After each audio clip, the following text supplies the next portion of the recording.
अऊज़ु बिल्लाहि मिनश शैतानिर रजीम। बिस्मिल्लाहिर रहमानिर रहीम। सूरतुल बक़रा आयत नंबर 90।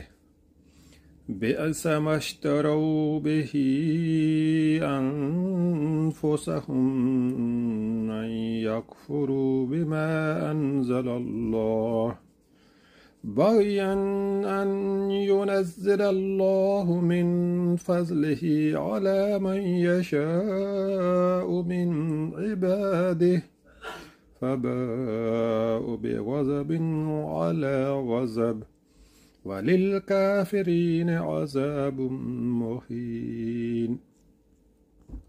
तर्जुमा: कैसा बुरा ज़रिया है जिससे ये अपने नफ्स की तसल्ली हासिल करते हैं कि जो हदायत अल्लाह ने नाज़िल की इसको कबूल करने से सिर्फ इस ज़िद की बिना पर इनकार कर रहे हैं कि अल्लाह ने अपने फ़ज़ल से अपने जिस बंदे को खुद चाहा नवाज दिया, लिहाजा अब ये गज़ब वाले गज़ब के मुस्तहिक हो गए हैं और ऐसे काफिरों के लिए सख्त ज़िल्लत आमेज़ सज़ा मुकर्रर है।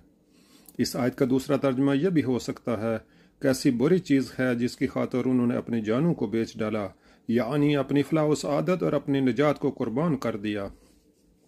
ये लोग चाहते थे कि आने वाला नबी इनकी कौम में पैदा हो, मगर जब वो एक दूसरी कौम में पैदा हुआ जिसे वो अपने मुकाबले में बीच समझते थे तो वो इसके इनकार पर आमादा हो गए। गोया इनका मतलब ये था कि अल्लाह इनसे पूछ कर नबी भेजता।